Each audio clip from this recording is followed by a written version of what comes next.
மத்தேயு 21:10 வாசிங்க. அவர் எருசலேமுக்குள் பிரவேசிக்கையில் நகரத்தார் யாவரும் ஆச்சரியப்பட்டு இவர் யார் என்று விசாரித்தார்கள். கண்களை மூடுவோம். நல்ல தகப்பனே, எங்கள் சர்வ வல்லமை உள்ள ஆண்டவரே, இந்த அருமையான நேரத்திற்காக உமக்கு ஸ்தோத்திரம். கிருபை உள்ள கரத்தில் தாழ்த்துகிறோம். முழுவதுமாக உம்மை நம்பி நாங்கள் நிற்கிறோம். நீர் பேசுவீராக, இடைபடுவீராக, உம்முடைய வார்த்தைகளை அனுப்புவீராக. உம்முடைய நாமம் மகிமைப்படட்டும். எங்கள் ஆண்டவர் இயேசுவின் நாமத்தில் பிதாவே, அல்லேலூயா. மத்தேயு சுவிசேஷம் 21ஆம் அதிகாரம் 10வது வசனம் சொல்லுகிறது, அவர் எருசலேமுக்குள் பிரவேசிக்கையில் நகரத்தார் யாவரும் ஆச்சரியப்பட்டு இவர் யார் என்று விசாரித்தார்கள். இயேசு கிறிஸ்துவானவருக்கும் எருசலேமுக்கும் நிறைய தொடர்பு இருக்கிறது. என்ன ஒத்துமை இருக்கிறது அப்படின்னா, இந்த ஆதியாகமத்தின் புஸ்தகம் 14ஆம் அதிகாரத்திலேயே இந்த எருசலேமை பொறுத்த தீர்க்க தரிசனம் வருகிறது. ஆதியாகமம் 14ல்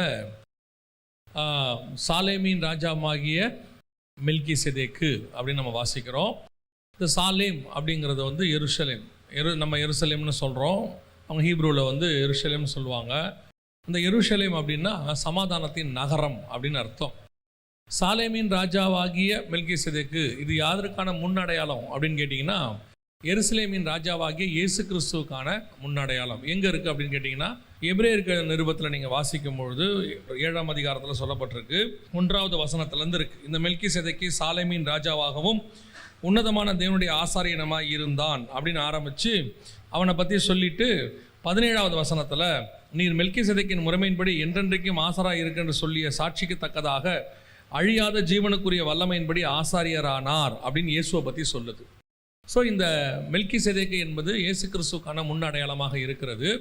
அது மாத்திரமல்ல, எருசலேம் அதோடு கூட சேர்ந்தே வருகிறது. எருசலேமின் ராஜா என்பது இயேசுவுக்கான ஒரு அடையாளமாக சொல்லப்படுது. இப்போ இயேசு கிறிஸ்துவை பற்றி நீங்கள் பார்த்தீங்கன்னு சொன்னால், இந்த எருசலேமுக்குள்ளே வருவது ஒரு மிகப்பெரியதான சம்பவம். அவருடைய லைஃப்பில் மிக முக்கியமான சம்பவத்தில் ஒன்று என்னென்னா, அவர் எருசலேமுக்குள்ளே நுழைவது. இந்த எருசலேமுக்குள்ளே இயேசு நுழைந்ததுக்கும் இப்போ திருப்பி இயேசு 2வது முறையாக எருசலேமுக்குள் நுழைய போகிறார். நல்லா கவனிச்சுக்கொள்ளுங்க. இந்த எருசலேமுக்குள்ளே நுழைகிற ராஜாக்களுடைய ஒவ்வொரு காரியத்திற்கு பின்னாடியும் நிறைய சத்தியங்கள் இருக்குது. அதை நம்ம புரிஞ்சுக்கிட்டால் தான் பழைய ஏற்பாட்டிலையும் புதிய ஏற்பாட்டிலையும் அதை கனெக்ட் பண்ணி வரும். ஏன்னா முழு வேதாகமும் நம்ம கையில் தான் இருக்குது. பாருங்கள், யூதர்கள் கையில் பழைய ஏற்பாடு மட்டும்தான் இருக்குது, நம்ம கையில் முழு வேதாகமும் இருக்குது. இப்போ நம்மளில் சிலர் கூட என்ன சொல்கிறாங்கன்னா, பழைய ஏற்பாடெல்லாம் தேவையில்லை, நியாயப்பிரமாணம் முற்றிற்று அப்படின்லாம் சொல்கிறாங்க. நியாயப்பிரமாணம் முற்றிற்று, அந்த சடங்காச்சாரம் இப்பொழுது இல்லை. ஆனால் வேத வாக்கியத்தில் சொல்லப்பட்ட இயேசு கிறிஸ்துவை பற்றின வெளிப்பாடு, ஆராய்ச்சி நமக்கு கண்டிப்பாக தேவை. இப்போ 1வது முறை இயேசு வரும்போது எருசலேமுக்குள்ளே நுழையிறதுக்கும், அதே நேரத்தில் தாவீது எருசலேமுக்குள்ளே நுழையிறதுக்கும், அதே வேளையில் சாலமோன் எருசலேமுக்குள்ளே நுழையிறதுக்கும் நிறைய ஒத்துமை இருக்குது. இப்போ நாம் பார்க்க போகிறது என்னென்னா, 1வது முறை இயேசு எருசலேமுக்குள் நுழைந்ததுக்கும் 2வது முறை இயேசு எருசலேமுக்குள் நுழைய போகிறார். அதான் ரொம்ப முக்கியம். நாம் அதுக்கு தான் காத்திருக்கிறோம். இயேசு 1வது முறை வரும்போது யூதர்களுக்காக உள்ளே நுழைந்தார், அவங்கள பார்க்கும்படி தான் வந்தார். ஆனால் அப்படி வரும்போது நடைபெற்ற சம்பவங்கள் வரிசை கிரமமாக அழகாக கொடுக்கப்பட்டிருக்கு. அந்த ஒவ்வொரு சம்பவங்களுடைய பிரதிபலிப்பு திரும்பி இயேசு வரும்போது நடக்கும். இப்போ திரும்பி நடக்க போகுது. இயேசு 1வது வந்தபோது என்ன நடந்ததோ அதே மாதிரி சில சம்பவங்கள் இயேசு திரும்பி வரும்போது நடக்கும். இப்போ நம்ம வரப்போகிற இயேசுவுக்கு காத்திருக்கிறோம். இயேசு கிறிஸ்துவினுடைய வருகை 2 பகுதியாக இருக்கிறது. ஒன்று ரகசிய வருகை, சபை எடுத்துக்கொள்ளப்படுதல். இன்னொன்று பகிரங்க வருகை, இயேசு இறங்கி வருதல். அந்த சபை எடுத்துக்கொள்ளப்படுதலில் எடுத்துக்கொள்ளப்பட்டவங்களில் ஒரு குரூப்பு மீண்டுமாக இயேசுவோடு கூட வரும். கீழே அவர்கள் 1000 வருஷம் அரசாடுவாங்க, அவங்க இரத்த சாட்சிகளாக இருக்கிறார்கள் என்று வேதம் சொல்லுது. அப்போ அவர்கள் வரும்போது இந்த 1வது இயேசு எருசலேமுக்குள்ளே நுழைஞ்சதுக்கும் 2வது வரும்போது நுழைஞ்சதுக்கும் நிறைய ஒத்துமைகள் இருக்குது. எப்படி நடக்க போகுது, என்ன ஆண்டவர் செய்ய போகிறாரு, அதான் நாம் இன்றைக்கி பார்க்க போகிறோம். பெரிய ஆச்சரியம். இப்போ நீங்கள் நல்லா கவனிச்சுக்கொள்ளுங்களேன். அப்போஸ்தலர் நடபடிகள் 1ஆம் அதிகாரத்தில் இயேசு பரமேறி போகும்பொழுது அவர் எங்கிருந்து ஏறி போனார் அப்படின்னு வசனம் பார்த்தீங்கன்னு சொன்னால், ஒலிவ மலையிலிருந்து ஏறி போனார்னு இருக்குது. அப்போஸ்தலர் நடபடிகள் 1ஆம் அதிகாரத்தை நீங்கள் வாசிக்கும் பொழுது 11வது, கலிலேயராகிய மனுஷரே, நீங்கள் ஏன் வானத்தை அண்ணாந்து பார்த்து நிற்கிறீர்கள்? உங்களிடத்தில் நின்று வானத்துக்கு எடுத்துக்கொள்ளப்பட்ட இந்த இயேசுவானவர் எப்படி உங்கள் கண்களுக்கு முன்பாக வானத்துக்கு எழுந்தருளி போனாரோ அப்படியே மறுபடியும் வருவார் என்றார்கள். அப்படியே மறுபடியும் வருவார் என்றார்கள். ஒலிவ மலையிலிருந்து ஏறி போனவர் மீண்டும் ஒலிவமலையிலே வந்து இறங்குவார். அதோடைய அர்த்தம் அதுதான். எப்படி ஏறி போனாரோ அப்படியே இறங்குவார். சகரியா தீர்க்கதரிசன புஸ்தகம் 14ஆம் அதிகாரம் 4வது வசனம். சகரியா, அவருடைய பாதங்கள் கிழக்கே எருசலேமுக்கு எதிரே இருக்கிற ஒலிவ மலையின் மேல் நிற்கும். எப்படி ஏறி போனாரோ அப்படியே இறங்கி வருவார். சொல்லப்பட்ட தீர்க்க தரிசனம். அப்போஸ்தலர் நடவடிக்கையில் இயேசு எப்படி ஏறி போனார்? ஒலிவ மலையிலிருந்து ஏறி போனார். ஏறி போன இயேசு எங்கே வந்து இறங்க போறாரு? ஒலிவ மலையில் வந்து இறங்க போறாரு. எருசலேமிலிருந்து அவர் புறப்பட்டு ஒலிவ மலைக்கு வந்தார். ஏன்னா எருசலேமில் தான் பாடு அனுபவித்தார். எருசலேமுக்கு புறம்பே அவர் சிலுவையில் அறையப்பட்டார். அங்கே தான் மரிச்சு போனார். அங்கிருந்து அடுத்து அவர் ஒலிவ மலையிலிருந்து ஏறி போனார். இப்போ ஒலிவ மலையிலிருந்து இறங்கி இயேசு அடுத்து எங்கே வரணும்? எருசலேமுக்கு வரணும். அப்போ இறங்கி வந்து இயேசு எருசலேமுக்குள்ளே நுழையும் போது, எருசலேமுக்குள் பிரவேசிக்கையில் அப்போ என்னென்ன காரியங்கள்லாம் நடந்ததோ அதே மாதிரி இப்போவும் நடக்க போகுது. எவ்வளோ ஒரு பழைய ஏற்பாட்டினுடைய தீர்க்க தரிசனமும் புதிய ஏற்பாட்டில் இயேசுனுடைய 2ஆம் வருகைக்குமான கனெக்ஷன் பாருங்கள். அவர் எருசலேமில் பாடு அனுபவித்து புறம்பே கொலை செய்யப்பட்டார். கொலை செய்யப்பட்டவர் ஒலிவ மலையிலிருந்து ஏறி போனார். இப்போ திருப்பி சகரியா புஸ்தகம் சொல்லுது, அவர் திருப்பி ஒலிவ மலையில் வந்து இறங்க போகிறார். இறங்க போகிறவர் திரும்பி அங்கிருந்து எருசலேமுக்குள் வரப்போகிறார். அங்கே வந்து தான் 1000 வருஷ அரசாட்சி நடக்க போகுது. ஆனால் இது ரெண்டுத்துக்கும் உள்ள சில டிஃபரன்சஸ் இருக்குது. அதை தான் நாம் இப்போ பார்க்க போகிறோம். எருசலேமிலே இயேசு நுழையும் போது எப்படி நுழைந்தார் அப்படின்னு சொன்னால் வாசிங்க. மத்தேயு எழுதின சுவிசேஷம் 21ஆம் அதிகாரம் 1வது வசனத்திலிருந்து வாசிங்க பாப்போம். அவர்கள் எருசலேமுக்கு சமீபமாய் சேர்ந்து ஒலிவ மலைக்கு அருகான பெத்பகேயுக்கு வந்தபோது இயேசுவானவர் சீஷரில் 2 பேரை நோக்கி, உங்களுக்கு எதிரே இருக்கிற கிராமத்துக்கு போங்கள். போன உடனே அங்கே ஒரு கழுதையையும் அதனோட ஒரு குட்டியையும் கட்டியிருக்க காண்பீர்கள். அவைகளை அவிழ்த்து என்னிடத்தில் கொண்டு வாருங்கள். ஒருவன் உங்களுக்கு ஏதாயிலும் சொன்னால் இவைகள் ஆண்டவருக்கு வேண்டும் என்று சொல்லுங்கள். உடனே அவைகளை அனுப்பி விடுவான் என்று சொல்லி அவர்களை அனுப்பினார். இதோ உன் ராஜா சாந்த குணம் உள்ளவராய் கழுதையின் மேலும் கழுதை குட்டியாகிய மரியின் மேலும் ஏறிக்கொண்டு உன்னிடத்தில் வருகிறார் என்று சீயோன் குமாரத்திக்கு சொல்லுங்கள் என்று தீர்க்கதரிசியினால் உரைக்கப்பட்டது நிறைவேறும்படி இதெல்லாம் நடந்தது. நல்லா கவனிங்க. இது முதலாவது இயேசு எருசலேமுக்குள் நுழையும் போது நடக்கிறது. கழுதையின் மேலும் கழுதையின் குட்டியின் மேலும் ஏறி அவர் வருகிறார், உன் ராஜா வருகிறார் என்று தீர்க்கதரிசிக்கு உரைக்கப்பட்டது நிறைவேறும்படி நடந்தது. இந்த கழுதையின் மேலே அவர் ராஜாவாக வருவதற்கு காரணம் என்ன? ஃபர்ஸ்ட் எருசலேமுக்குள்ளே நுழைகிறார். எப்படி நுழைகிறாரு? கழுதையின் மேலே ராஜாவாக உங்களுடைய ராஜா வருகிறார் அப்படின்னு இருக்கு. நல்லா கவனிச்சு பார்த்தீங்கன்னா, தாவீது ராஜாவாகும் பொழுது சாமுவேல் போய் அந்த தைல இதில் கொண்டு ஊற்றி அவர் ராஜாவாக்குவார். ஆனால் சாலமோன் ராஜாவாகும் போது கழுதையின் மேல் தான் ராஜாவாக உள்ளே வருவார் எருசலேமுக்குள்ளே. இந்த ரெண்டுத்துக்கும் டிஃபரன்ஸ் இருக்குது. தாவீது ராஜாவானதுக்கும் சாலமோன் ராஜாவானதுக்கும் டிஃபரன்ஸ் இருக்குது. இந்த மெல்கிசேதேக்கின் முறைமைன்னு சொல்கிறோம் இல்லையா, அது 2 ராஜாக்கள் இருப்பாங்க. பார்த்தீங்கன்னா சாலேமின் ராஜா என்றால் சமாதானத்தின் ராஜா, மெல்கிசேதேக்கு என்றால் நீதியின் ராஜா அப்படின்னு அர்த்தம். இந்த 2 ராஜாக்கள் இருப்பாங்க. இந்த நீதியின் ராஜா யாருன்னா தாவீது, சமாதானத்தின் ராஜா யாருன்னா சாலமோன். இந்த 2 பேரும் அதில் இருப்பாங்க. இதில் நீதியின் ராஜா உள்ளே வரும்போதும் சமாதானத்தின் ராஜா உள்ளே வரும்போதும் இருக்கிற டிஃபரன்ஸ். தாவீது குதிரையின் மேலே ஏறித்தான் யுத்தத்துக்கு போவார். ஆனால் சாலமோன் யுத்தத்துக்கே போல. சாலமோன் முழுக்க முழுக்க சமாதானத்தின் ராஜா, கழுதையின் மேலே ஏறித்தான் உள்ளே வருவார். இந்த 2 ராஜாக்களுக்குமான ஒரே ராஜா தான் இயேசு கிறிஸ்து. இந்த 2த்தையும் சேர்த்தீங்கன்னா ஒரு இயேசு கிறிஸ்து. இப்போ நல்லா கவனிச்சுக்கொள்ளுங்க. முதல்ல இயேசு கழுதையின் மேலே உள்ளே வரார். அவர் சமாதானத்தின் ராஜாவாக உள்ளே வருகிறார். அப்படி வரும்போது அவர் கழுதையின் மேலே வர்றதுக்கான ரீசன் என்ன அப்படின்னு கேட்டிங்கன்னா, ஃபர்ஸ்ட் ரீசன் அவர் உள்ளே கழுதையின் மேலே வர்றதுக்கு வாசிங்க. ஏன் கழுதை குட்டியை கழுதிட்டு அவுத்துட்டு வர சொன்னார் அப்படின்னு கேட்டிங்கன்னா, யாத்ராகமத்தின் புஸ்தகம் 34ஆம் அதிகாரம் 20வது வசனத்தை வாசிங்க. கழுதையின் தலையீற்றை ஒரு ஆட்டுக்குட்டியினால் மீட்டுக் கொள்வாயாக. கழுதையின் தலையீற்றை ஒரு ஆட்டுக்குட்டியால் மீட்டுக் கொள்வாயாக. அதை மீட்டுக் கொள்ளாதிருந்தால் கழுத்தை முறித்து போடு. அதன் கழுத்தை முறித்து போடு. போதும், நல்லா கவனிங்க. ஒரு கழுதையின் தலையீற்றை எதனால மீட்டுக் கொள்ளணும்? ஒரு ஆட்டுக்குட்டியால் மீட்டுக் கொள்ளணும். இப்போ அந்த கழுதை கட்டப்பட்டிருக்கிற கழுதை. பொதுவாக நீங்கள் பார்த்தீங்கன்னா கழுதை கட்டப்பட்டு இருக்காது. கழுதை முழுவதுமாக கட்டவிழ்க்கப்பட்டு தான் இருக்கும்.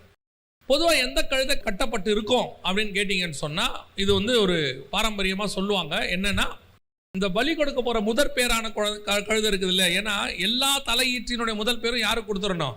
ஆண்டவருக்கு கொடுத்துடணும். அப்படி கொடுக்கும்போது அந்த தலையீற்றை எல்லாத்தையும் கொடுக்கும்போது ஒன்றே மட்டும் நீங்கள் என்ன செய்யலாம்னா தலையீற்றை மீட்டு கொள்ளலாம். எதை வச்சு மீட்டு கொள்ளலாம்? கழுதையை மட்டும் நீங்கள் மீட்டு கொள்ளலாம். எதை வச்சு மீட்டு கொள்ளலாம்? ஆட்டுக்குட்டியை வச்சு மீட்டு கொள்ளலாம். ஏன்னா அன்னைக்கு கழுதை ப்ரீஷியஸ், ரொம்ப முக்கியமானது. அன்னைக்கு உள்ள சொத்து கணக்கில் அது ரொம்ப வரும். இப்போ நம்ம ஊரில் இருக்கிற ஒரு காஸ்ட்லி கார் மாதிரின்னு வச்சுக்கோங்களேன். உங்களுக்கு தெரியும் நினைக்கிறேன். ஒரு கழுதையை காணும்னு சொல்லிட்டு சவுல் வந்து ஒவ்வொரு மலையாக தேடி போகிறாரு, ஒவ்வொரு ஊராக போகிறாரு. அந்த அளவுக்கு இப்போ அந்த கழுதை வந்து ரொம்ப இம்பார்ட்டண்ட். அதே மாதிரி தான் கழுதையினுடைய தலையீற்று. இப்போ அதை மீட்டு கொள்ளணும்னா என்ன செய்யணும்? ஒரு ஆட்டுக்குட்டியை கொடுத்து நீ என்ன செஞ்சிரு. இதுக்கு பின்னாடி கர்த்தருடைய திட்டம் என்னன்னா, எந்த ஒரு ஆஃபரிங்கை நீ தேவனுக்கு கொடுக்கும் போதும் நீங்கள் எப்படி கொடுக்கணுமா? விசனத்தோட கொடுக்கவே கூடாது, உற்சாகமாக கொடுக்கணும். இப்போ கழுதையை கொடுக்குறவங்களாம் எப்படி கொடுப்பாங்க? ஐயோ இருக்கிறதுலே சொத்து மதிப்பாக தான் நம்பர் 1 பென்ஸு கார் மாதிரி, BMW மாதிரின்னு வச்சுக்கோங்களேன், இல்லைனா ஒரு ஃப்ளைட்டு மாதிரின்னு வச்சுக்கோங்களேன். அதை காணிக்கையாக கொடுக்கணும்னா நீங்கள் எப்படி கொடுப்பீங்க? கொடுத்தா எப்படி கொடுக்கணும்? மனரம்யமாக, உற்சாகமாக, சந்தோஷமாக கொடுக்கணும். அப்போ ஆண்டவர் பார்க்குறாரு, சரி எதை ப்ரீஷியஸ்னு நினைக்கிறியோ அதுக்கு பதிலாக நீங்கள் என்ன செய்ய, ஒரு ஆட்டுக்குட்டியை கொடுத்துரு அப்படின்னு ஆண்டவர் சொல்கிறார். அதன்படி கழுதையின் தலையீற்றை மீட்டுக் கொள்வதற்கு ஒரு ஆட்டுக்குட்டி கொடுக்கப்பட வேண்டும். இப்போ இவர் யாருன்னு கேட்டிங்கன்னா ஆட்டுக்குட்டியானவர். இவர் தான் உள்ள பலியா போறாரு.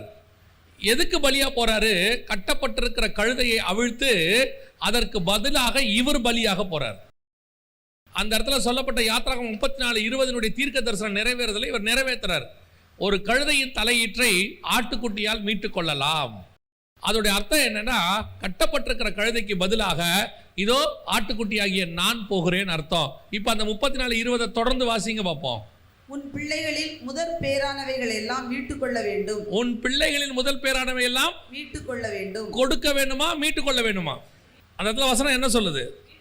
எல்லாத்திலையும் தலையீற்றை கொடுக்க வேண்டும். கழுதையின் மட்டும் மீட்டுக் கொள்ளலாம். அடுத்து பையனை பத்தி சொல்லும் போது, பிள்ளைகளை பத்தி சொல்லும் போது என்ன சொல்லுது? உன் பிள்ளையின் தலையீற்றை மீட்டுக் கொள்ள வேண்டும். அப்ப மீட்டுக் கொள்ளணும், அதுக்கு பதிலாக என்ன கொடுக்கணும்? ஒரு ஆல்டர்னேட் கொடுக்கணும், ஏதோ ஒன்று கொடுக்கணும். இப்போ இவர் பலியா எப்படி போறாருன்னா, இவர் முதற் பேரானவர். இந்த முதற் பேரானவர் பலியாக போய் எல்லா முதற் பேரான பிள்ளைகளையும், பலி கொடுக்க வேண்டிய எல்லா பிள்ளைகளுக்கும் இவர் மீட்கும் பொருளாக மாறி போறார் உள்ள. சும்மா போல இயேசு கிறிஸ்து கழுதையின் மேல பவனி போனதுக்கு காரணம், அவர் வெறும் ராஜாவாக வருகிறார் என்ற அர்த்தம் அல்ல. உன் ராஜா பலியாக வருகிறார். கட்டப்பட்ட கழுதைக்கும் முதற் பேரான பிள்ளைகளுக்கும் மாற்றாக ஒரு பலி வருகிறது. அதுதான் ஆண்டவராகிய இயேசு கிறிஸ்து என்கிற பலி. தலையீற்றை எல்லாம் மீட்டுக் கொள்கிற முதற் பேரானவர் வருகிறார்னு அர்த்தம். அதுதான் தீர்க்கதரிசியின் மூலமாக உரைக்கப்பட்டது. இது இயேசு கிறிஸ்து கழுதையின் மேல் வருவதற்கான முதலாவது காரணம். புரிஞ்சுக்கணும், வசனத்துக்கு பின்னாடி என்ன கர்த்தர் வச்சிருக்கிறார்னு பார்க்கணும். தீர்க்கதரிசி மூலமா சொல்லப்பட்ட இப்ப இந்த விஷயம் 4 சுவிசேஷத்திலும் சொல்லப்படுது. அப்படின்னா எவ்வளவு முக்கியமான விஷயமா இருக்கணும். அப்ப இவர் கழுதையின் மேல் வருவதற்கான முதலாவது நோக்கம் என்ன அப்படின்னா, கட்டப்பட்ட கழுதை.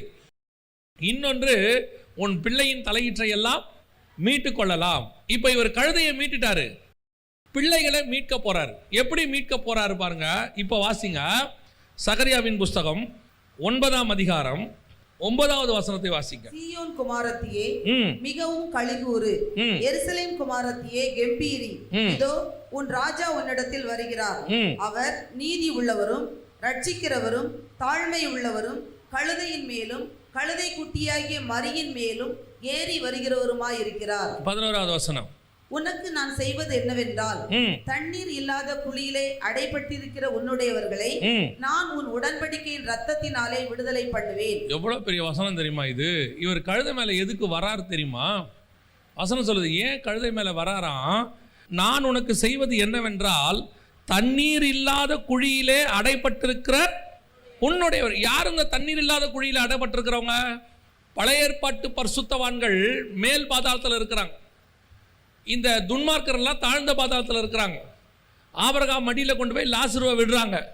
அப்போ அந்த ஐஸ்வர்யவான் லாசரு கிட்ட என்ன கேட்டான்? தண்ணீர் கேட்டான். ஒரு சொட்டு தண்ணி இருந்தால் லாசருடைய விரல் வச்சு எனக்கு வைக்க சொல்லுங்க அப்படின்னு கேட்டான். ஏன்னா அது என்ன குழி? தண்ணீர் இல்லாத குழி. தண்ணீர் இல்லாத குழியிலே அடைபட்டிருக்கிற உன்னுடையவர்களை, அதாவது இஸ்ரவேல் ஜனங்களை, அதாவது நியாயப்பிரமாணக்காரர்களை, அந்த பழைய ஏற்பாட்டு பரிசுத்தவான்களை, மேல் பாதாளத்தில் இருக்கிறவர்களை மீட்கும்படி குழியில் அடைபட்டிருக்கிற உன்னுடையவர்களை, அடுத்து என்ன இருக்கு, நான் உன் உடன்படிக்கையின் ரத்தம். அதோட அர்த்தம் என்னன்னா, இயேசு கிறிஸ்து கழுதை மேல வராரு இல்லையா, வரும்போது அவர்கள் எல்லோருக்கும் ரத்தம் சிந்தினது அவர்களே. விருத்த சேதனம், நியாயப்பிரமாணம் எதை குறிக்குது? விருத்த சேதனத்தை குறிக்குது. உன் உடன்படிக்கையின் ரத்தத்தினாலே. இவர் உடன்படிக்கை ரத்தம்ங்கிறது புதிய ஏற்பாடு. நாம உன் உடன்படிக்கை, அவர்களுடைய உடன்படிக்கை ரத்தம்னா விருத்த சேதனம் பண்ணப்பட்டவங்க. நியாயப்பிரமாணத்தில் உள்ளவர்களை மீட்கும்படி இயேசு கிறிஸ்துவானவர் வருகிறார். முதற் பேரானது யாரு? நியாயப்பிரமாணம் தான். இஸ்ரவேல் தான் நமக்கு மூத்த சகோதரன். அவர்கள் தான் அங்கே அடைக்கப்பட்டிருக்கிறார்கள்.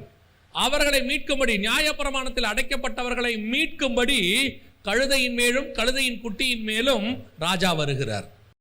ஒரு பக்கம் ராஜா எதுக்கு வராரு? கழுதை குட்டியை மீட்கிறதுக்கு வராரு. இன்னொரு பக்கம் ராஜா எதுக்கு வராரு? பிள்ளைகளை மீட்கும்படி வருகிறார். இப்போ யாத்திராகமம் 34:20 இப்போ வாசிங்க பாப்போம் திருப்பி. கழுதையின் தலையீற்றை ஒரு ஆட்டுக்குட்டியால் மீட்டுக் கொள்வாயாக. கழுதையின் தலையீற்றை ஒரு ஆட்டுக்குட்டியால் மீட்டுக் கொள்வாயாக. அதை மீட்டுக் கொள்ளாதிருந்தால் அதன் கழுத்தை முறித்து போடு. உன் பிள்ளைகளை முதற் பேரானவைகளை எல்லாம் மீட்டுக் கொள்ள வேண்டும். வெறும் கையோட என் சந்நிதியில் ஒருவனும் வரக்கூடாது. அதுதான் இந்த வெறுங்கையா வராம இயேசு கிறிஸ்துவோடைய ரத்தத்தோட வராங்க. இப்ப இயேசு கிறிஸ்து உள்ள என்ன வராரு? பலியாக வருகிறார். எப்படி? கழுதையின் மேல் ஏறி வருகிறார். வரும்போது ஒருபுறம் கட்டப்பட்டிருக்கிற கழுதை மீட்கப்படுகிறது. இன்னொரு அடையாளம் என்ன? அடைக்கப்பட்டிருக்கிற குழியில் இருக்கிறவர்கள் அன்னைக்கு மீட்கப்பட போகிறார்கள். ஏன்னா இவர் எருசலேம் போய் பலியானா அவங்க மீட்கப்படுவாங்க. ரெண்டும் ஒரு சேர நடக்க போகுது. இதுதான் இயேசு முதலாவது கழுதையின் மேல எங்கே நுழைந்தது? எருசலேமுக்குள் நுழைந்தது. ஆனால் இயேசு இப்படி நுழைந்து கழுதையின் மேல வந்து அடைக்கப்பட்டிருக்கிற குழியில் இருக்கிறவங்கள மீட்டுட்டார். அந்த ராத்திரியிலே கல்லறைகள் திறக்கப்பட்டது, பரிசுத்தவான்கள் காணப்பட்டார்கள், எல்லாரையும் பரதீசிக்கு எடுத்துக்கிட்டு போயிட்டாரு. இப்ப எல்லாம் பாரடைஸ்ல இருக்காங்க, பிரச்சனை இல்லை, ஓவர். ஆனா இப்ப ஏன் நம்ம திருப்பி திருப்பி பவனி செஞ்சுனே இருக்கிறோம்? ஏன் இன்னும் கழுதை மேல போயிட்டே இருக்கிறோம்? கழுதைக்கான வேலை முடிவடைந்து விட்டது. ஏன்னா கழுதை கட்டவிழ்க்கப்பட்டு முடிஞ்சிருச்சு. பவனி எதுக்காக போனாரு, எதுக்கு கழுதை மேல வந்தாரோ அந்த வேலை ஓவர் ஆயிடுச்சு. இப்ப நாம அதை நினைவு கூறும்படி செய்ய வேண்டிய அவசியமே இல்ல. இப்ப நாம செய்ய வேண்டியது இன்னொரு பவனி. இப்ப நாம காத்திருக்க வேண்டியது வேறொரு விஷயத்துக்கு. இப்ப இயேசு திருப்பி எருசலேம் கூட வர போறாரு. சகரியா 14 வாசிச்சோம், அவர் ஒலிவ மலையின் மேல் வந்து இறங்குவார். ஆனா எப்படி வருவார்? அதான் ரொம்ப முக்கியம். வெளிப்படுத்தல் 19:11 வாசிங்க. பின்பு பரலோகம் திறந்திருக்க கண்டேன், இதோ ஒரு வெள்ளை குதிரை காணப்பட்டது. அதன் மேல் ஏறி இருந்தவர் உண்மையும் சத்தியமும் உள்ளவர் என்று எண்ணப்பட்டவர். அவர் நீதியாய் நியாயம் தீர்த்து யுத்தம் பண்ணுகிறார். இப்ப ரெண்டாவது இயேசு வரப்போகிறார். இப்போ எருசலேமுக்குள்ள நுழைய போறாரு. ஆனா இந்த முறை இயேசு கழுதையின் மேல் நுழையவில்லை. இந்த முறை எப்படி நுழைய போறாரு? குதிரையின் மேல் நுழைகிறார் என்று வசனம் சொல்லுது. அவருடைய அர்த்தம் என்ன? கழுதையின் மேல் நுழைகிறது என்பது பலி, கழுதையின் மேல் நுழைகிறது என்பது மீட்பு, குதிரையின் மேல் நுழைகிறது என்பது யுத்தம். குதிரையின் மேல் நுழைகிறது என்பது வெற்றி, ஜெயம். இப்ப பாருங்க, ஒரு வெள்ளை குதிரையின் மேல் ஏறி இருக்க கண்டேன், அவன் ஜெயிக்கிறவனாகவும் ஜெயிப்பவனாகவும் புறப்பட்டான். அந்திகிறிஸ்துவை பத்தி சொல்லப்பட்டிருக்கு. ஆனால் இயேசு குதிரையின் மேல வராரு. அவரை பத்தி வசனம் சொல்லுது, நீதியாய் நியாயம் தீர்த்து யுத்தம் பண்ணுவார். அப்ப அடுத்து இயேசு கிறிஸ்து வரப்போகிறது பலியாக அல்ல. அடுத்து இயேசு கிறிஸ்து வரப்போகிறது ராஜாவாக, யுத்தம் பண்ணும்படி. இப்ப நாம என்ன செஞ்சுட்டு இருக்கிறோம்னா, அத்தனை பேரும் இயேசு கிறிஸ்துவ பலியா பார்த்து பார்த்து திருப்பி கழுத மேல, திருப்பி பலியாக, திருப்பி சாஃப்டாக இயேசு வரப்போறான்னு நினைச்சிட்டு இருக்கிறோம். முதலாவது இயேசு வரும்போது எப்படி வரப்போறாரோ அதுக்கு முதலாவது அவங்க அப்படி ஆயத்தப்பட்டிருக்கணும். முதலாவது இயேசு பலியாக வந்தார். அப்ப இஸ்ரவேல் ஜனங்க அதுக்கு என்ன பண்ணியிருக்கணும்? அந்த பலிக்கு அவங்க ரெடி ஆயிருக்கணும். இயேசு கிறிஸ்து வந்து பலியாக போறாருன்னு. ஆனா அவங்க எதுக்கு ஆயத்தமா இருந்தாங்க தெரியுமா? யுத்தத்துக்கு ஆயத்தமா இருந்தாங்க. யோவான் ஸ்நானன் தூக்கி ஜெயிலில் போட்டாச்சு. இப்போ யோவான் ஸ்நானன் கேட்டு அனுப்புறாரு, வருகிறவர் நீர் தானா, இன்னொருவர் வர காத்திருக்க வேண்டுமா? ஏன் இந்த கேள்வியை கேட்கிறாரு? இந்த கேள்வி அவர் கேட்கறதுக்கு என்ன காரணம்? நீங்க வந்து எங்களை மீட்பீங்க, மேசியான் தான் நாங்க நினைச்சோம். இதோ நீங்க வந்து எங்களை காப்பாற்ற போறவரு அப்படின்னு நினைச்சோம். என்னை தூக்கி ஜெயிலில் வச்சுட்டாங்க. நீங்க பார்த்தா பார்வை இல்லாதவர்களை வந்து குணமாக்கிக்கிட்டு, செவிடர்களை கேட்க பண்ணிக்கிட்டு, முடவர்களை நடக்க பண்ணிக்கிட்டு, ரொம்ப நீங்க பிரசங்கம் பண்ணிட்டு இருக்கிறீங்களே. இவருக்கு சந்தேகம் வந்துருச்சு. நாம தப்பான ஆளை ப்ரொஜெக்ட் பண்ணிட்டோமா, நம்ம தப்பான ஆளை காட்டிட்டோமா, வருகிறவர் நீர்தானா, இல்லை வேறொருவர் வர காத்திருக்க வேண்டுமா? இப்போ இயேசுடைய முதலாவது வருகை என்ன? அவர் ஆசாரியனும் ராஜாவாக இருக்கணும். மெல்கிசேதேக்கின் முறைமையின்படி அவர் முதல்ல ஆசாரியத்துவத்தை முடிக்கணும், பலியாக மரிக்கணும், உயிர்த்தெழுந்து ராஜாவா இருக்கணும். அப்ப இஸ்ரவேல் ஜனங்க முதல்ல எதுக்கு ரெடியா இருந்திருக்கணும்? அவருடைய பலிக்கு ரெடியா இருந்திருக்கணும். அதனால இயேசு திருப்பி திருப்பி தன்னை மேசியாவாக மதியில காட்ட காட்ட அவங்களால ஒத்துக்கவே முடியல. ஒரு இடத்துல வந்து இயேசுவை கேட்கிறான், நீர் மேசியாவானால் எங்களுக்கு சொல்லும், எது வரைக்கும் எங்களை வேதனைப்படுத்துவீர்? இப்ப இயேசு சொல்றாரு, நான் உங்களுக்கு பலமுறை சொன்னேன், நீங்களோ என் மந்தையின் ஆடுகளா இராதபடியினாலே. ஏன் மந்தையின் ஆடுன்னு சொல்றாரு தெரியுமா? பலி மேய்ப்பனிவர். இவங்களால இவங்க மேசியாவை பலி பொருளா பார்க்கவே முடியல. இயேசுவை இவங்களால தங்களுக்குன்னு பலியாக போறவரா பார்க்க, அவங்க என்ன நினைக்கிறாங்கன்னா, எங்க மேசியா ராஜா, எங்க மேசியா ஆளுகை செய்வாரு அப்படின்னே நினைக்கிறாங்க. இது அவங்களுடைய டிராபேக். அவங்க இயேசுவை இழந்ததுக்கான ஒரு காரணம், வந்த இயேசுவை தவற விட்டுட்டாங்க. ஆனா இப்ப நம்ம கிட்ட இருக்க பிரச்சனை சர்ச்சுக்கு என்ன தெரியுமா? இப்ப இயேசு எப்படி வரப்போறாரு? ராஜாவா வரப்போறாரு, குதிரையின் மேல வரப்போறாரு. இப்ப அவர் யுத்தம் பண்ணுகிறவராய் வரப்போகிறார். நியாயம் தீர்க்க. அந்த வசனம் திருப்பி வாசிங்க பாப்போம். பரலோகம் திறந்திருக்க கண்டேன், இதோ ஒரு வெள்ளை குதிரை காணப்பட்டது, அதன் மேல் ஏறி இருந்தவர் உண்மையும் சத்தியமும் உள்ளவர் என்று எண்ணப்பட்டவர்.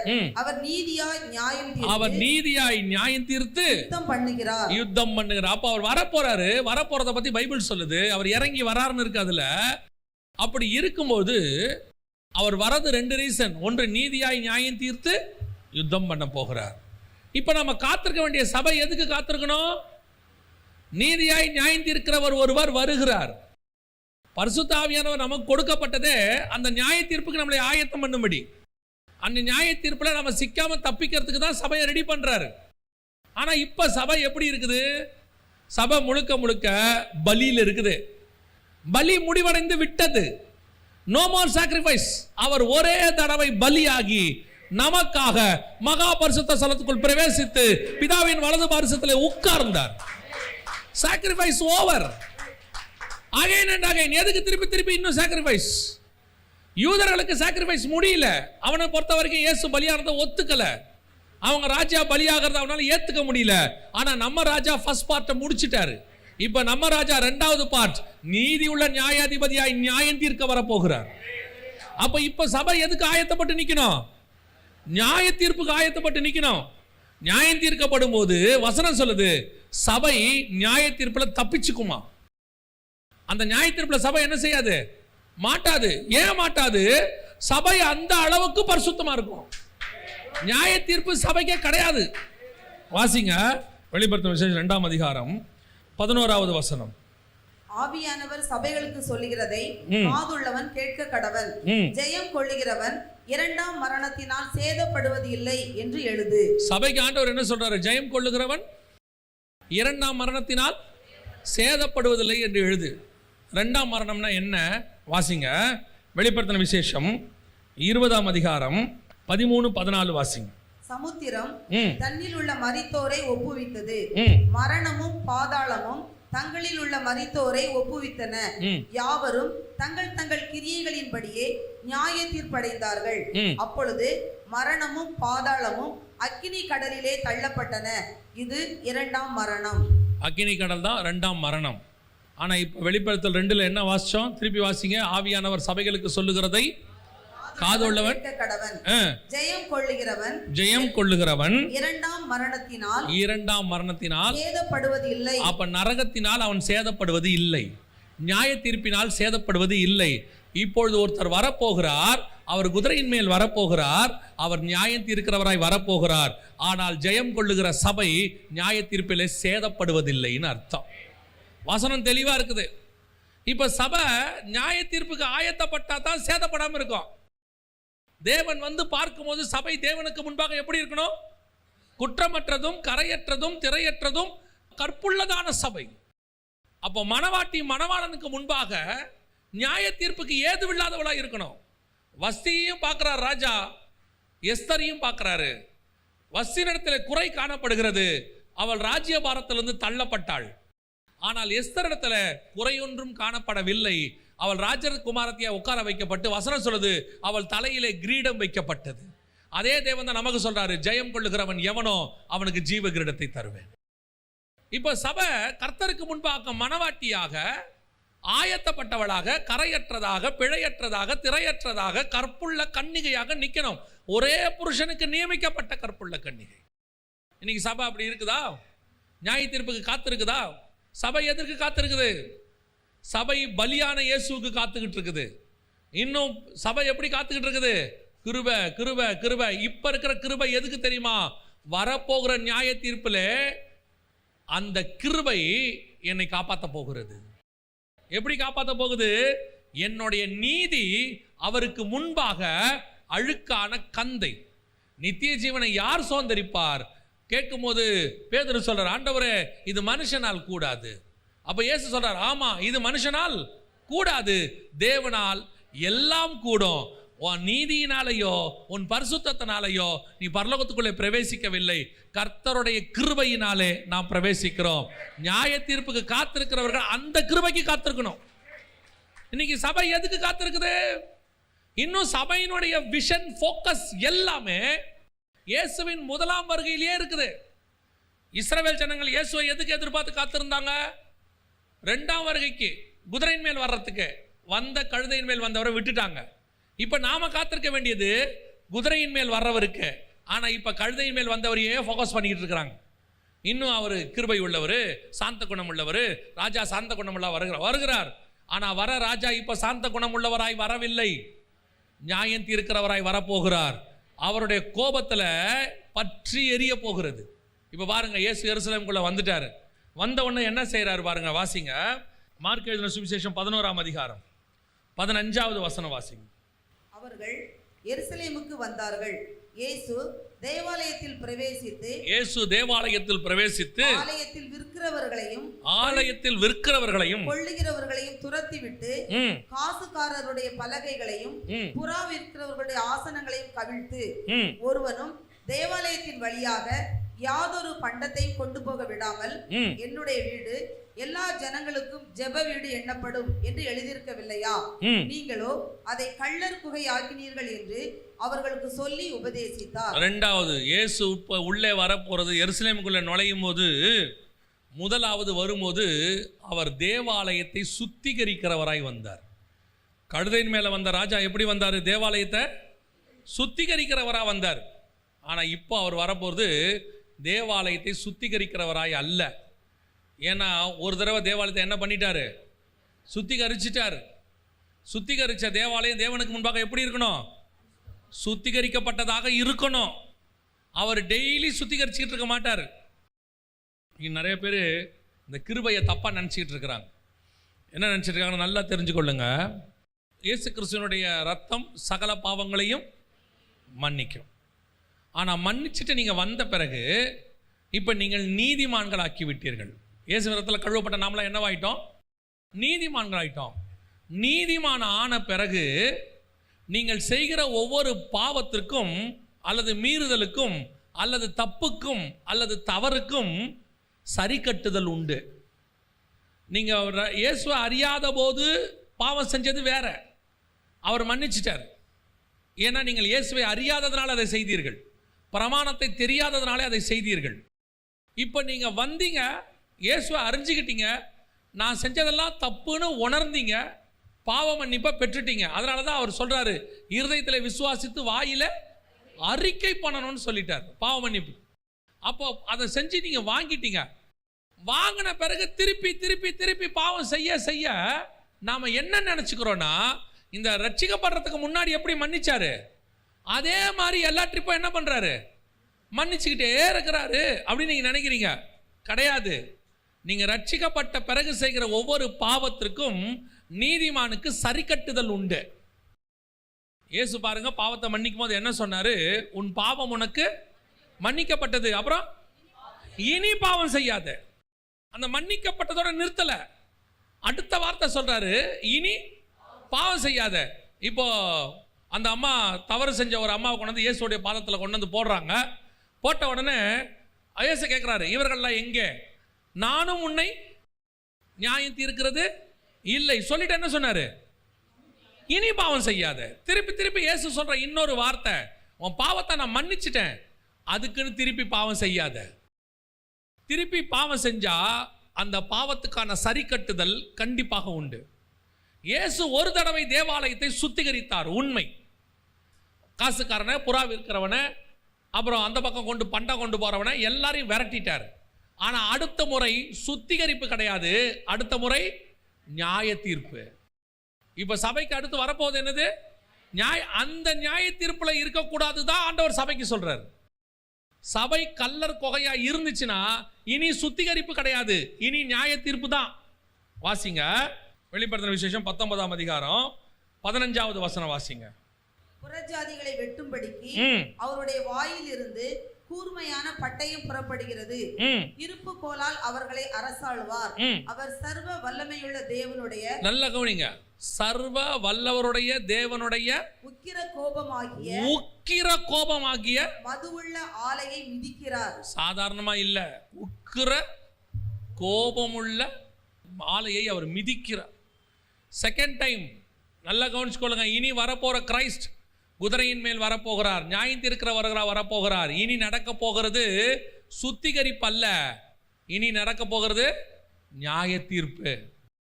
இனிமேட்டு அவர் கோபத்தில் வரப்போறாரு. இயேசு முதல்ல கோபம் வரும்போது சவுக்கு, ரெண்டாவது கோபம் வரும்போது பட்டயம். இங்க வசனம் சொல்லுது பாருங்க, அவருடைய வாயிலிருந்து கூர்மையான பட்டயம். ஃபர்ஸ்ட் டைம் சவுக்குல அடிச்சாரு பாருங்க, அது கிருபை, சாவடிக்கல யாரையும். நம்ம வீட்டில் அப்பா பையன் அடிப்பார் பாருங்க, அதுக்கு பேர் நியாய தீர்ப்பு கிடையாது, அதுக்கு பேர் அன்பு, சிட்சிப்பு. தேவன் தான் நேசிக்கிறவனை சிட்சிக்கிறார், அது சிட்சிப்பு. ஆனால் செகண்ட் டைம் அப்பா பேச்சை கேட்காம பையன் வெளியே போய் தப்பு பண்ணானா போலீஸ் பிடிச்சிடும். இப்போ யார்கிட்ட கொண்டு போவாங்க தெரியுமா? நீதிபதிகிட்ட கொண்டு போய் நிறுத்துவாங்க. நீதிபதி தண்டிப்பார்ல, அதுக்கு பேர் அன்பு இல்லை, தண்டனை. அதுக்கு பேர் நியாய தீர்ப்பு. இப்போ நாம் நியாய தீர்ப்புக்கு நேராக நிற்கிற சபை நியாய தீர்ப்புக்குள்ளே போகிறதும் போகாததும் சபை கையில் தான் இருக்குது.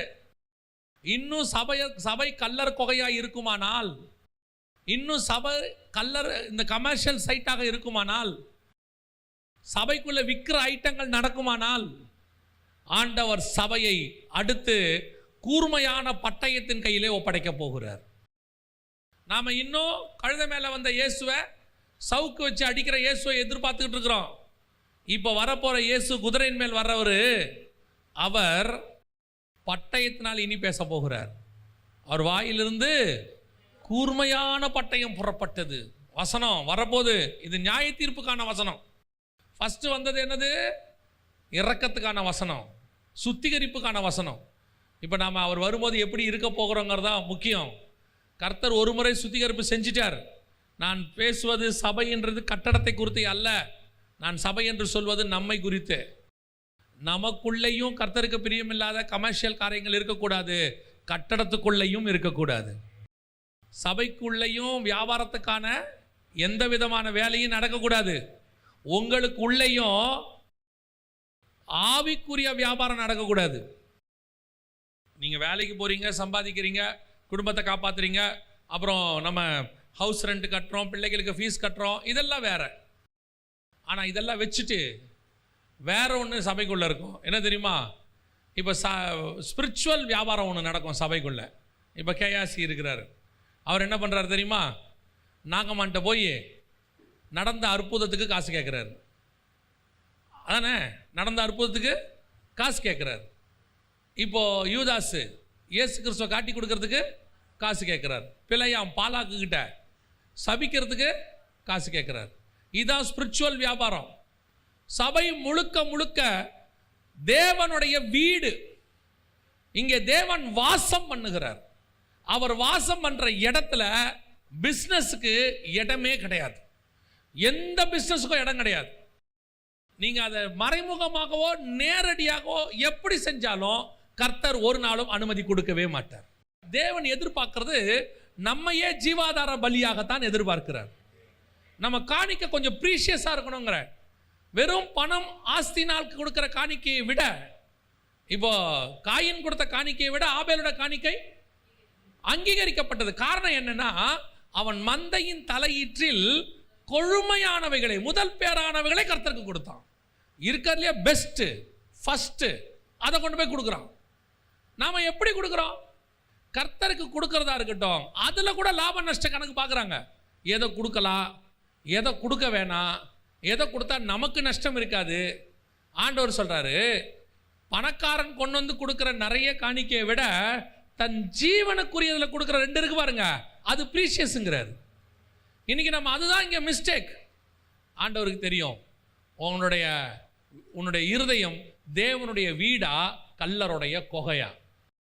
சபைக்குள்ள எந்த விதத்திலும் கர்த்தர் விரும்பாத எந்த அருவருப்புக்கும் இடம் இல்லை. ஒரு தடவை தான் சுத்திகரிப்பு, 2வது தடவை நியாய தீர்ப்பு. சுத்திகரிக்கும் போதே சரியாயிட்டீங்கன்னா நல்லது. நீங்க விசுவாசிக்கு பயப்படுறீங்க, சக ஊழியருக்கு பயப்படுறீங்க, தேவனுக்கு பயப்படுறதில்லை. முடிவிலே நியாய தீர்ப்பிலே கொண்டு வந்து நிறுத்துவார். சுத்திகரிப்புக்கான நேரம் முடிவடைஞ்சிருச்சே. இனி நியாயம் தீர்க்கிறவர் வரப்போகிற காலம் வந்துடுச்சு. இனி காலம் செல்லாது. குதிரையின் மேலே ஏறிட்டாரு, அவர் இறங்குனா இனி பட்டயம்தான். சவுக்குக்கான நேரம் முடிஞ்சிருச்சு. நீங்க நினைச்சுக்கிட்டு இருக்கிறீங்க அப்படியே பதமா தட்டி தட்டி ஓகே ஓகே போன்னு சொல்லிக்கிட்டு இருப்பாருன்னு. அவர் பதமா தட்டுற காலம் முடிவடைஞ்சு குதிரையின் மேல் ஏற காலம் வந்து போச்சு. இனி அவர் எருசலேமுக்குள்ளே வருவார், ஒலிவமலையின் மேல் இறங்குவார். அவர் போன தடவை ஒலிவமலை மேல் ஏறி போகும்போது ஒலிவமலை ஒன்றும் ஆகலை. ஆனால் இறங்கும் போது ஒலிவமலை என்ன ஆகுது? 2ஆ விளக்குது. அப்படின்னா எவ்வளோ கோபமாக இறங்குறாருன்னு பாருங்க.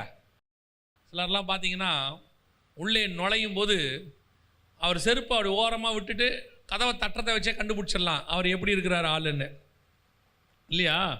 கோபமாக இருக்கிறாருன்னா அந்த செருப்பை விடுற வேகத்திலே கண்டுபிடிச்சிடலாம். அவர் கதவு தட்டுற வேகத்திலே கண்டுபிடிச்சிடலாம். அவர் கதவை தட்டும் போதே வீட்டில் இருக்கிற அந்த வீட்டம்மா சொல்லிடும் பிள்ளைங்கிட்ட, ஏய் உங்கள் அப்பா சரியில்லை, யாரும் அவர்கிட்ட போகாதீங்க. ஏன்? செருப்பு விடுற வேகமே சரியில்லை. வந்து தூக்கி பேக்கை ஒரு பக்கம் போட்டு அப்படி வந்து சோஃபாவில் பொத்துன்னு உட்காருவா இருப்பார். ஒருத்தரும் கிட்ட வர மாட்டாங்க, யாரும் வர மாட்டாங்க. அவராக கூப்பிட்ற வரைக்கும் கிட்ட ஒருத்தரும் போக மாட்டாங்க. ஏன்னா அவங்களுக்கு தெரியும் அந்த தகப்பன் எவ்வளோ கோபமாக இருக்கிறாருன்னு. ஒலிவமலையில் ஏறி போகும்போது அப்படி மேகத்தின் மேலே போனவர் இறங்கும் போது மலையே 2ஆ பிளக்கிறாராமா. அப்போ என்ன கோபத்தில் வராருன்னு பாருங்க. இனி அவர் அப்படித்தான் வரப்போகிறார். 2000 வருஷத்தினுடைய கோபம். 2000 வருஷமாக பிதாவுக்கு பக்கத்தில் ஒருத்தர் உட்காந்து பார்த்துன்னே இருக்கிறார். சபையில் செய்கிற எல்லா அக்கிரமத்தையும் அநீதியையும் பார்த்துக்கிட்டே இருக்கிறாரு. ஒவ்வொரு விசுவாசி செய்கிறத பார்க்குறாரு, ஒவ்வொரு ஊழியக்காரன் செய்கிறதையும் பார்க்குறாரு. ஒரு நாள் வெடிக்கும் பாருங்க. அதுதான் 19ஆம் அதிகாரம் வெளிப்படுத்தின விசேஷம். வாயிலிருந்து கூர்மையான பட்டயம் புறப்பட்டு உக்கிர கோபமான ஆலையை மிதிக்கிறாருன்னு இருக்கு. டோட்டல் கோபம் எக்ஸ்போஸ் ஆக போகுது. அவ்வளோதான், கதை முடிஞ்சு, சொல்லி முடிஞ்சு. இப்போ நாம் அதிலிருந்து தப்பிக்கிறவர்களாய் காணப்பட வேண்டும். வேத வசனம் சொல்லுது, ஆவியானவர் சபைகளுக்கு சொல்லுகிறதை காதுள்ளவன் கேட்க கடவன். ஜெயம் கொள்ளுகிறவன் எவனோ அவன் 2ஆம் மரணத்தினால் சேதப்படுவதில்லை. நம்முடைய ராஜா இப்பொழுது சுத்திகரிக்கிறவராய் வரப்போகிறதில்லை. அடுத்து எப்படி வரப்போறாரு? நியாயம் தீர்க்கிறவராய் வரப்போகிறார். கடைசியாக அவர் உள்ளே வரும்போது, எருசலேமுக்குள்ளே வரும்போது, முதல்ல கழுதை மேலே வந்தார், இப்போ குதிரை மேலே வராரு. முதல்ல 2வது சுத்திகரிப்பு செஞ்சார், இப்போ நியாயம் தீர்க்கிறவர் வர போறாரு. கடைசியா வாசிங்க மத்தேயு எழுதின சுவிசேஷம் 21ஆம் அதிகாரம் 23வது வசனம் வாசி. அவர் தேவாலயத்தில் வந்து உபதேசம் பண்ணுகையில் பிரதான ஆசாரியரும் ஜனத்தின் மூப்பரும் அவரிடத்தில் வந்து. இதுக்கு அப்புறம் தான், இந்த சுத்திகரிப்புக்கு அப்புறம் தான் இயேசு என்ன பண்ணியிருக்கிறாரு? உபதேசமே பண்ண தொடங்கி இருக்கிறார். அவர் அந்த கல்லர் கொகையோட உட்காந்துக்கிட்டு என்ன பண்ணலை? உபதேசம் பண்ணவே இல்லை. கிளீன் பண்ணி முடித்த பிறகுதான் இயேசு என்ன செய்ய தொடங்குறாரு? உபதேசம் பண்ண தொடங்கினார் அப்படின்னு இருக்கு. அதை விட முக்கியமாக இந்த உபதேசம் பண்ண தொடங்கும் போது அவர் பண்ணுற இன்னொரு முக்கியமான வேலை, அதான் நான் சொல்லிட்டு முடிக்கிறேன். வாசிங்க மார்க் எழுதின சுவிசேஷம் 11ஆம் அதிகாரம் 27வது வசனம் வாசிங்க. மறுபடியும் எருசலேமுக்கு வந்தார்கள். அவர்கள் மறுபடியும் ஒரு நாள், அதான் நல்லா கவனிச்சுக்கொள்ளுங்க. அவர் என்ன திருப்பி எருசலேமுக்கு வந்தார்னா அர்த்தம் என்னன்னா, இயேசு முதல் தடவை வரும்போது ஒரு நாள் கூட நைட்டு எங்கே தங்கலை? எருசலேமுக்குள்ளே தங்கவே இல்லை. ஒரு நாள் வந்தார், கழுதன் மேலே ஏறி ராஜாவா உள்ளே வந்தார், எல்லாத்தையும் சுற்றி பார்த்தாரு, போயிட்டார். இங்கே பாரு, இங்கே இருக்குது அந்த வசனம், அப்படி இருக்குது. மார்க் 11:11 வாசிங்க. அப்பொழுது இயேசு எருசலேமுக்கு வந்து தேவாலயத்தில் பிரவேசித்து எல்லாவற்றையும் சுற்றி பார்த்து சாயங்காலம் ஆனபோது 12 கூட பெத்தானியாவுக்கு போனார். இப்ப கழுதன் மேல வந்தாரு, ஜனங்க உள்ள கூட்டிட்டு போனாங்க, எல்லாத்தையும் சுத்தி பார்த்தாரு, பார்த்துட்டு போயிட்டார் பெத்தானியாவுக்கு. மறுநாளிலே 12வது வசனம், மறுநாளிலே அவர்கள் பெத்தானியாவிலிருந்து புறப்படுகையில் அவருக்கு பசி உண்டாயிற்று. இது வழியில நடக்கிற விஷயம். 15வது வசனம், அவர்கள் எருசலேமுக்கு வந்தார்கள். இயேசு தேவாலயத்தில் பிரவேசித்து ஆலயத்தில் விற்கிறவர்களையும் கொள்ளுகிறவர்களையும் துரத்திவிட்டு. இது 2வது நாள் நடக்குது. ஃபர்ஸ்ட் நாள் வந்தாரு, கழுதின் மேல வந்தாரு, ராஜாவா நுழைஞ்சாரு, எல்லாத்தையும் சுத்தி பார்த்தாரு, போயிட்டாரு. 2வது நாள் எருசலேம் தேவாலயத்துக்குள்ள வர்றாரு, எல்லாத்தையும் சுத்திகரிப்பு செய்யறாரு, இப்பவும் போயிட்டாரு. திருப்பி 3வது நாள் வாசிங்க, 27வது வசனம், மார்க்கு 11:27. அவர்கள் மறுபடியும் எருசலேமுக்கு வந்தார்கள். அவர் தேவாலயத்திலே உலாவிக் கொண்டிருக்கையில். இப்பதான் அவர் என்ன செய்ய தொடங்குறாரு? உலாவ தொடங்குகிறார். முதல் நாள் வந்தாரு, சுத்தி பார்த்தாரு, எல்லாம் ரொம்ப மோசமா இருக்குது கண்டிஷன். இப்போ நம்ம என்ன செய்ய வேண்டியிருக்குது? சுத்திகரிப்பு செய்ய வேண்டியதா இருக்குது. 2வது நாள் வந்தாரு, மொத்தத்தையும் க்ளீன் பண்ணார். க்ளீன் பண்ணி முடிச்சுட்டு போயிட்டார். இப்போ 3வது நாள் உள்ளே வராரு, எருசலேமுக்குள் வந்து உலாவத் தொடங்கினார். இது இயேசுவோடைய மிக முக்கியமான ஒரு சம்பவம். கவனிங்க, இந்த உலாவுதல் என்பது சாதாரணமான விஷயம் இல்லை. இது தேவன் இந்த பூமியை படைக்கும் போது அவர் ஆசைப்பட்டது. இந்த பூமியை படைக்கும் போது கர்த்தர் ஆசைப்பட்டது என்னன்னா, மனுஷனோடு கூட இந்த பூமியில் அவர் என்ன செய்ய விரும்பினார்? உலாவ விரும்பினார். ஆதியாகமத்தின் புஸ்தகம் 3:8 வாசி. பகலில் குளிர்ச்சியான வேளையிலே தோட்டத்தில் உலாவுகிற தேவனாகிய கர்த்தருடைய சத்தத்தை அவர்கள் கேட்டார்கள். அப்போ இயேசு தேவன் முதலாவது ஏதேனிலே உண்டான போது அவர் மனுஷனோடு கூட என்ன செய்ய வந்தார்? உலாவ வந்தார். ஆனா தோட்டம் எப்படி இருந்துச்சு? பாவமா மாறி இருந்துச்சு. தோட்டம் பழம் சாப்பிட்டு ஒரு பக்கம் நிர்வாணம் வந்துருந்துச்சு, ஒரு பக்கம் மனுஷன் ஓடி ஒளிய தொடங்கிட்டான், இன்னொரு பக்கம் தேவனுக்கும் மனுஷனுக்கும் நடுவில் ஒரு பிரிவு. அவனுக்கு பயம் வந்துருச்சு, ஆண்டவரை பார்க்கறதுக்கு அவனுக்கு என்ன இல்லை? தைரியம் இல்லை. இதெல்லாம் உள்ளே வந்துருச்சு. இப்போ உலாவ வந்த தேவன் பார்க்குறாரு, இல்லை ராங் ஆயிடுச்சு எல்லாமே அப்படின்னு சொல்லிட்டு அவனை வெளியே அனுப்பிச்சிட்டாரு, தோட்டத்தை க்ளோஸ் பண்ணி வச்சுட்டாரு. இப்போ அதே மாதிரி 2வது எருசலேமை உண்டாக்கிட்டு எருசலேமுக்குள்ள வந்து தேவாலயத்தில் வந்து பார்த்தா எல்லாமே திருப்பி தலைக்கீழே இருக்குது. புறா விற்கிறவனோ அது விற்கிறவனோ இது விற்கிறவனோ இருக்கிறாரு. இப்போ இவர் பார்க்குறாரு, இது சரி வராது, திருப்பியும் இதெல்லாம் க்ளீன் பண்ணாதான் சரி வரும். எல்லாத்தையும் க்ளீன் பண்ணார். க்ளீன் பண்ண பிறகுதான் தேவன் அங்கே என்ன செய்ய தொடங்கினார்? மார்க்கு 11:27, அவர்கள் மறுபடியும் எருசலேமுக்குள் வந்தார்கள். அவர் தேவாலயத்திலே உலாவிக் கொண்டிருக்கையில். இப்போ தேவாலயத்துக்குள்ள என்ன செய்ய ஆரம்பிச்சிட்டாரு? அப்போ உலாவணும்னா முதல்ல என்ன ஆகணும்? இடம் கிளீனாக இருக்கணும், சுத்திகரிப்பு செஞ்சிருக்கணும். இப்போ ஆண்டவர் சபையை சுத்திகரிப்பு செய்கிறார்னு பார்த்தோம். எதுக்காக? வாசிங்க, வெளிப்படுத்தின விசேஷம் 2ஆம் அதிகாரம் 1வது வசனம் வாசி. எபேசு சபையின் தூதனுக்கு நீ எழுத வேண்டியது என்னவெனில், 7 நட்சத்திரங்களை தம்முடைய வலதுகரத்தில் ஏந்தி கொண்டு 7 பொன் குத்துவிளக்குகளின் மத்தியில் உலாவிக் கொண்டிருக்கிறார். 7 பொன் குத்துவிளக்குகளின் மத்தியில் உலாவிக் கொண்டிருக்கிறவர் சொல்லுகிறதாவது. அப்படின்னா இப்ப தேவன் எங்க உலாவிக் கொண்டிருக்கிறாரு? 7 பொன் குத்துவிளக்கு மத்தியில். 7 பொன் குத்துவிளக்குனா எதை குறிக்குது? 7 சபையை குறிக்குது. 1ஆம் அதிகாரம் கடைசி 2 வசனத்தை வாசிக்கும் போது கடைசி வசனம் சொல்லுது, என் வலது கரத்தில் நீ கண்ட 7 நட்சத்திரங்களின் ரகசியத்தையும் 7 பொன் குத்துவிளக்குகளின் ரகசியத்தையும் எழுது. அந்த 7 நட்சத்திரங்களும் 7 சபையின் தூதர்களாம். நீ கண்ட 7 குத்துவிளக்குகளும் 7 சபைகளாம். அப்ப தேவன் குத்துவிளக்குகள் மத்தியில் உலாவுகிறார்னா சபைக்கு நடுவில் உலாவுகிறார். அப்ப சபைக்கு நடுவில் உலாவணும்னா முதல்ல அவர் ராஜாவாக உள்ளே வரணும்.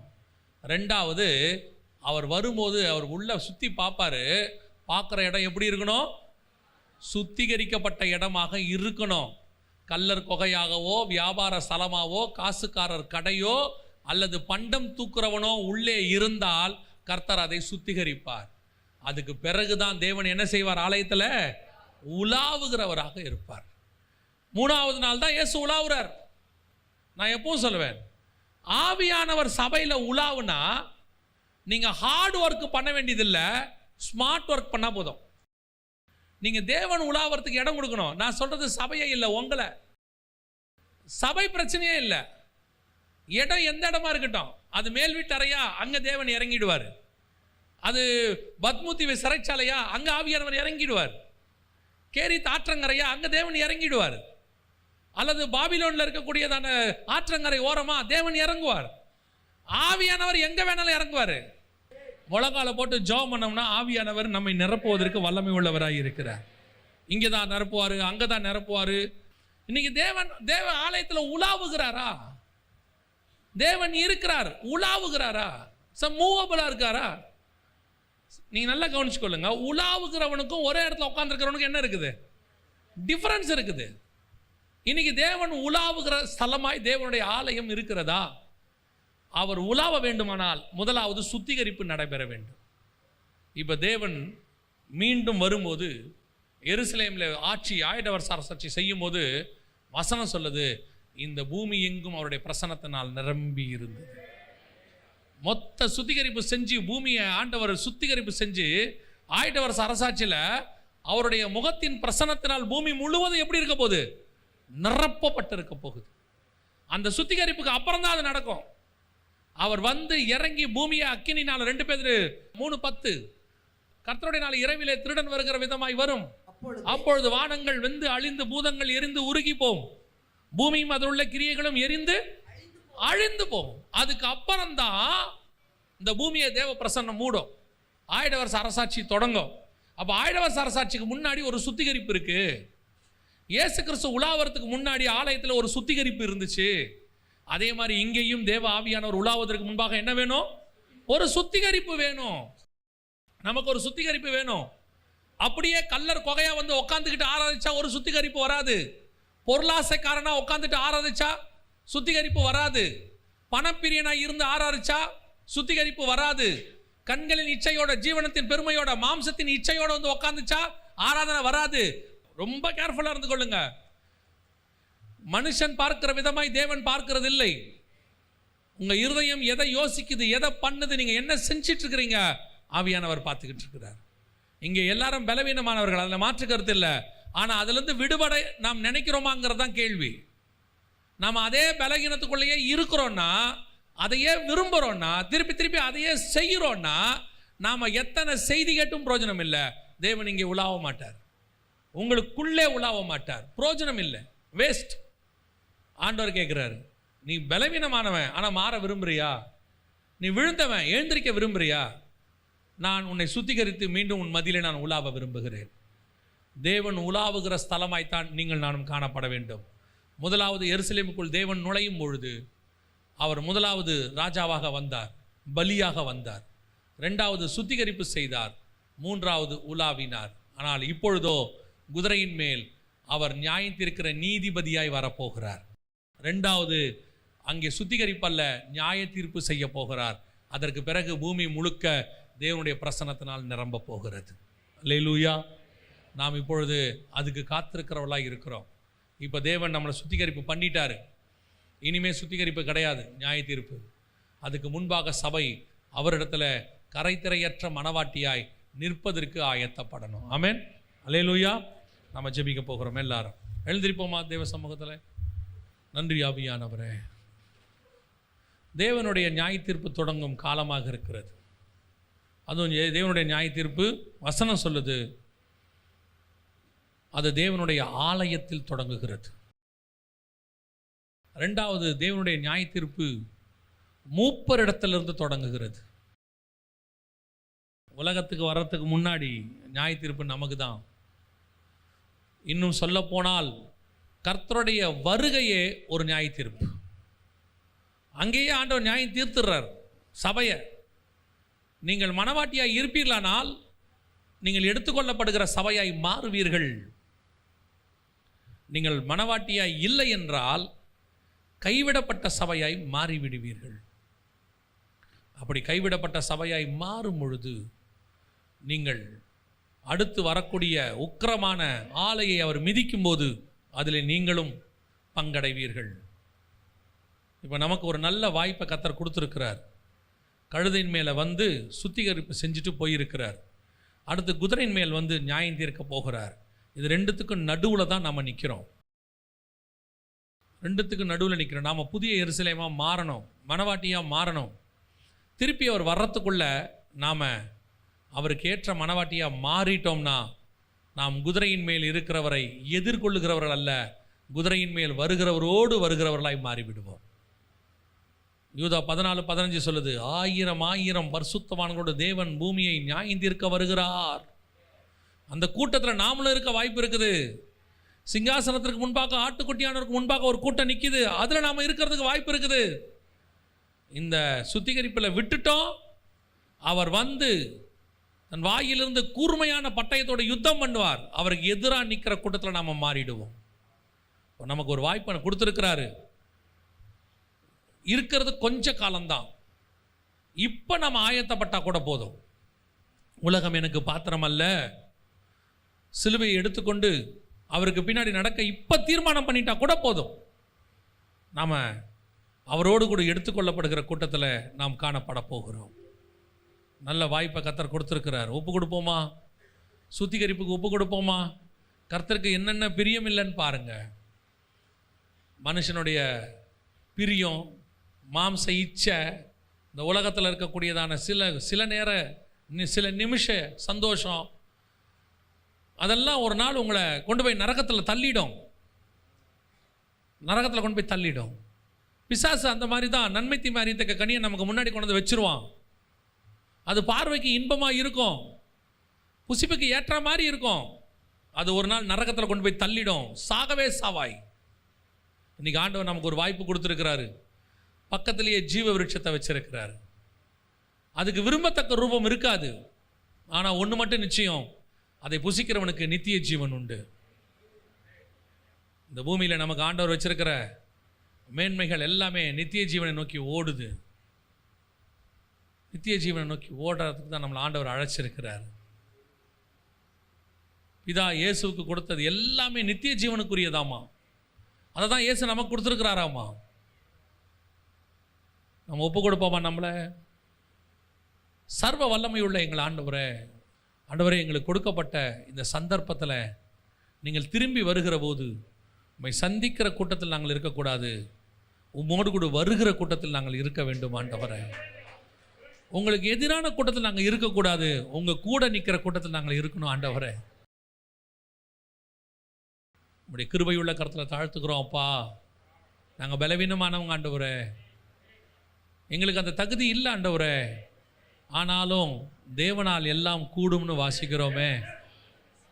எங்கள் நீதியை கொண்டு வந்து நாங்கள் கேட்கல ஆண்டவரே, உங்கள் கிருபையை கொண்டு வந்து நாங்கள் கேட்குறோம்ப்பா. நீர் எங்களுக்காக புதிதும் ஜீவனமான மார்க்கத்தை உண்டு பண்ணினீர். உடைய ரத்தத்தினாலே நாங்கள் தைரியமாய் கிருபாசனத்தினுடைய கிட்டி நெருங்கி சேருகிறோம். எங்களுக்கு வாய்ப்பு கொடுங்க ஆண்டவரே. நாங்கள் உங்களோடு கூட இருக்க வாய்ப்பு கொடுங்கப்பா. இனி உலகம் எங்களுக்கு பாத்திரமாக இருக்க வேண்டாம் ஆண்டவரே. சிலுவை எங்கள் பின்னாடி, உலகம் எங்கள் பின்னாடி, சிலுவை எங்கள் முன்னாடி வரட்டும் ஆண்டவரே. இங்கே வந்திருக்கிற ஒவ்வொருத்தருக்கும் இந்த வசனம் 100க்கு 100 பலன் கொடுக்கட்டும் ஆண்டவரே. கிருபையுள்ள கரத்தில் தாழ்த்துகிறோம் எங்கள் ஆண்டவர் இயேசுவின் நாமத்தில் பிதாவே.